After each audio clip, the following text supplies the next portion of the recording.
1 week after Bangladesh voted, the results are in. The Bangladesh Nationalist Party has claimed victory, winning 211 out of 299 seats. Jamaat-e-Islami and a coalition of youth-led parties emerged as the second largest bloc with 74 seats. This vote followed months of fury, student-led protests, mass unrest, and the collapse of former Premier Sheikh Hasina's 15-year grip on power. Now, the promise was nothing short of a reset: democracy restored, jobs delivered, power rebalanced. But here's the question now. Was this a revolution at the ballot box or simply a transfer of power within the same entrenched system? I'm Genevieve Woo, and joining me to unpack what comes next for Bangladesh is CNA Senior Correspondent Afifah Ariffin. Afifah, you were there in Dhaka in the thick of the action. Let's set up the stage now with just the top bare facts before we take a deeper dive. How many seats were up for grabs? How many voters? And what was the voter turnout like? Or was it expected or unexpected? That's right. So this is the 13th national election in Bangladesh. There were 300 seats up for grabs. So in total in parliament, there are 350 seats, but 300 of them will be elected seats. The remaining 50 seats are reserved for women, and that will be given to political parties after the results, and it will be distributed proportionally. So this time round, there were almost 128 million voters on that polling roll. About 40% of them were what people labeled as that youth bulge. So voters from the ages of 18 to 37, that's a very sizable demographic. It was a very significant and influential bloc, and that's why we saw a lot of the parties and the candidates really trying to garner the support of the youths. There were thousands of journalists involved, especially international media who flew in to cover the elections like myself. There were also thousands of international observers who were invited to sort of witness the entire electoral proceedings. This was something that the interim government really wanted, to show that this election was indeed credible, peaceful, free and fair. And overall voter turnout was about 60%, 59.98 around there. And this is quite significant because if we looked at the voter turnout in the last election, it was only 41%. So that's a big jump, and it does show that there were more people who were interested in participating in this election. And speaking of that big bulge that you talk about, the youth, that's not unexpected because it was all the fury, the anger of the youth that toppled the previous government. So we see them coming out in full force, isn't it?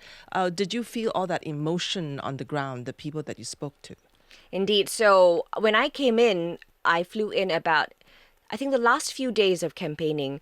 And so I traveled around Dhaka and some of the suburbs outside of the city, speaking to a lot of youths. And especially I went to Dhaka University, which was the epicenter of that July 2024 protest, and talked to many, many students. Everyone I spoke to was very excited. They were just happy to be able to participate in this election, which many people said is free and it's fair, especially in terms of how the campaigning went, So they tell me that their minds are not decided at that point during campaigning. They didn't know who they would vote. It's not that the youths had a particular political party that they've always supported. So they've attended rallies across the spectrum. They went to the BNP rallies, they went to the Jamaat rallies that, had the National Citizens Party there. And they also went to rallies held by independent candidates as well. So for them, they were just very excited to be in this whole process. They really wanted to see what people could offer them and how these candidates promised to change the country in the future. Let's listen into what some of them said, especially when I spoke to them on polling day. I see this as a very, a significant part of Bangladesh's history in the future, because this is where people are very concerned about their political rights and how it can, make a better future for them. It's my first time voting, and I'm very nervous, and also I'm very thankful to this environment.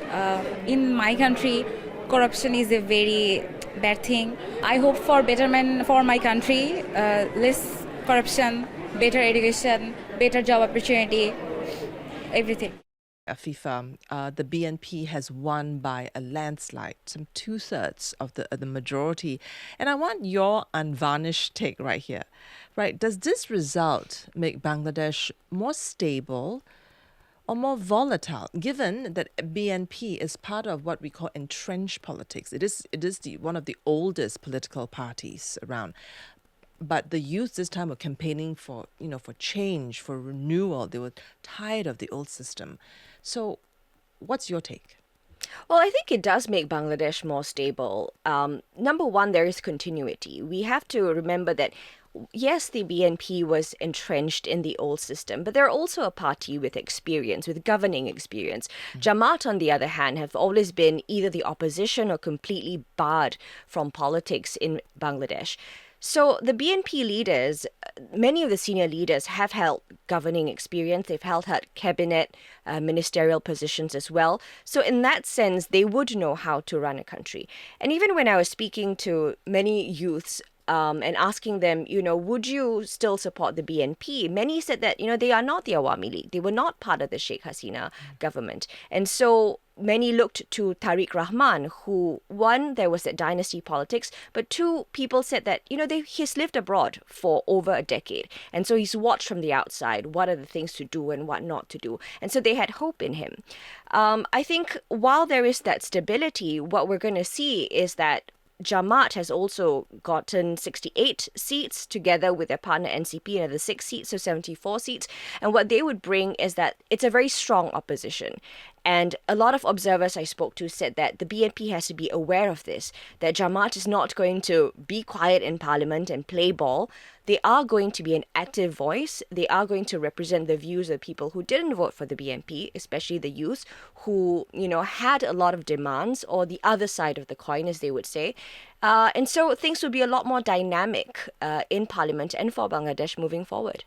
And that seems to be something that I think the youths want and they appreciate. It sounds like a credible check and balance system, which was absent during Sheikh Hasina's rule, wasn't it?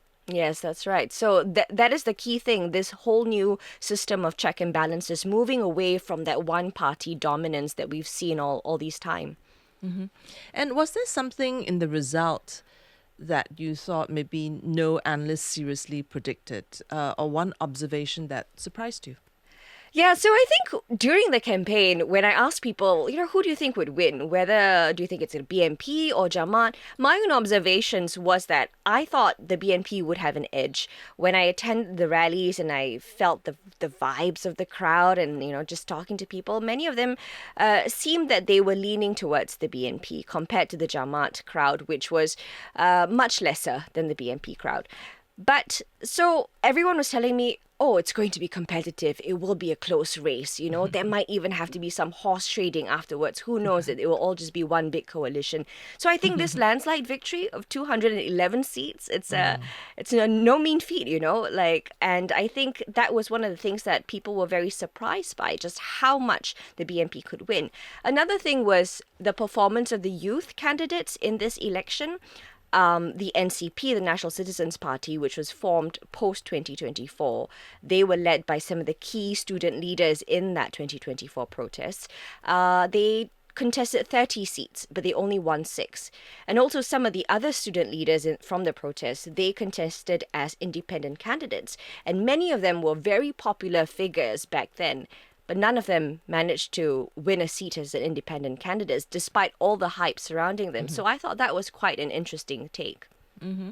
Now, speaking of popular figures, I mean, as an outsider, I look in. It's like Bangladesh politics seems to be dominated by these larger than life personalities. I mean, even Tarique Rahman himself, he is the son of a former prime minister. His father was a former president of the country. One of his big election promises was no tolerance for corruption. And we touched about this earlier, paradoxically, his party under his mother's rule was mired in corruption, right? So what are some of his immediate tasks to show that he's different from the BNP of the past? I think one of the first things that the BNP did after it was unofficially announced that they had won so many seats was that Tarique Rahman came out and said, nobody should go and celebrate on the streets until it's all official. There should not be any unrest, and he told his supporters to just stay home, instead to offer Friday prayers. So his key thing is, I don't want this to be so big.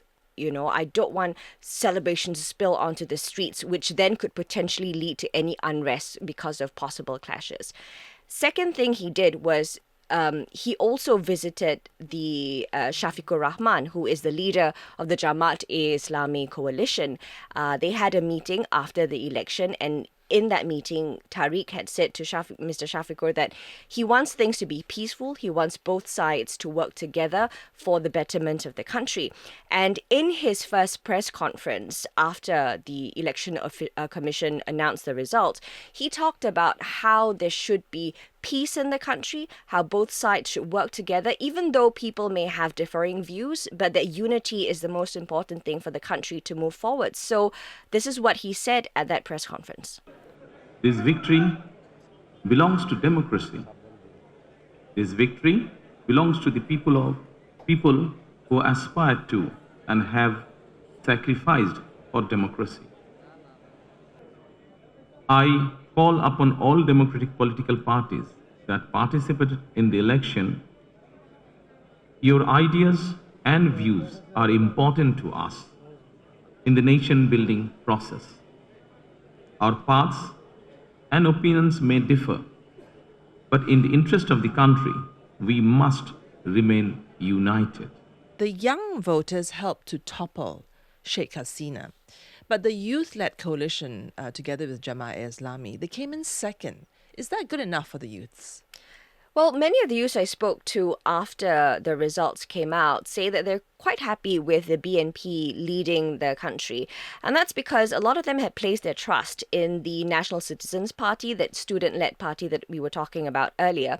But when the NCP joined the Jamaat-e-Islami coalition, many of the youths were not happy because they felt that then you're just joining into another big system, another established party. And that's not what they wanted, because they wanted a move from that sort of politics. If we look at the results, it also showed how the NCP didn't do quite well. Like I said, some of the independent candidates, students, didn't do very well either. So I think, in essence, the youth were okay with the BNP. They also, like I said, looked towards Tarique Rahman. The BNP also has a new generation of younger leaders coming up, and they were fielded in this election as well. So that quite resonated with the youth too. Now, after the election, Jamaat coalition came out quite quickly to concede defeat, and they promised to avoid, quote-unquote, politics of opposition. But soon after, in an apparent U-turn, they are now claiming electoral fraud. How is that playing out, and how stable does this outcome look post-election? Well, immediately after some of the results came out, even the night of polling, when election officials started counting the votes, we had already heard that some of the Jamaat-e-Islami candidates had claimed electoral fraud. They claimed that there were no proper procedures happening at the counting centers. They claimed that some of the votes had already been casted. So there were a lot of talks, even from polling day itself. Post-polling day, Jamaat had said that they would accept whatever results that come out. That they would accept even if they were in the opposition. But soon after, there were more, swelling from the ground, saying that, in this center, in a rural part, there were no votes being cast. And the other side said that, BNP people had come in and tried to stir and create trouble. On the 16th of February, we know that Jamaat had a massive rally. Thousands of them had turned up and claiming that electoral fraud, making so much noise. But I think after Tarique Rahman met with Shafiqur Rahman, they came to a consensus. And I think we saw last night, on Tuesday night, that Parliament was sworn in, Tarique Rahman was Prime Minister. Things were quite peaceful, and I think people just want to put all of this behind and move forward. Right. Now, another towering figure in Bangladesh politics is Muhammad Yunus, right? And he played a pivotal role in the transition in the days, after the fury and the chaos of the rebellion. But he's not an elected politician. What's next for him now? Well, we know that the chief advisor, Muhammad Yunus, was brought in to stabilize the country and to ensure that there is this democratic process that was happening. Post this, that was his only role. So post elections, he has resigned as the head of the government. He has passed on that power, a very smooth transfer of power to Tarique Rahman and the BNP. He delivered a farewell address saying that he hopes that democracy stays alive here in Bangladesh. And so what happens next? We're not so sure. Some people tell me, he is 85 years old. So some people tell me he just might want to step back entirely and retire. Some people tell me that there hasn't been any official offer yet from the current government. But what's expected is that because of his experience, that he might play an informal advisory role to this new government. Right. And another towering figure in Bangladesh politics, and of course the elephant in the room, Sheikh Hasina. What's next for her? Well, the honest answer, Jen, is that nobody knows. We know that right now she's in India. There have been a lot of rumors that she might have to be moved out of India, especially if India wants to have a positive relationship or to repair that relationship with Bangladesh. There were some rumors that she could move to the Middle East, to Europe. The honest answer is no one knows. So we'll just have to see how that all plays out with Sheikh Hasina. All right. Thank you for that. Thanks for joining me on this story and all that action on the ground in Bangladesh, Afifah. Thanks, Jen. Bangladesh has voted, but elections don't automatically dismantle systems. They test whether new leaders can govern differently from the old ones. The youth who helped drive this political shift will now be watching closely for jobs, for accountability, and for a democracy that feels real, not cosmetic. 1 week on, the ballots are counted. The harder part begins now. Thanks for joining me on this episode of the CNA Correspondent podcast. It's brought to you by Clara Ong, Tiffany Ang, Nat Vetivero, Craig Dale, Zikri Ayman, and me, Genevieve Woo. Bye for now.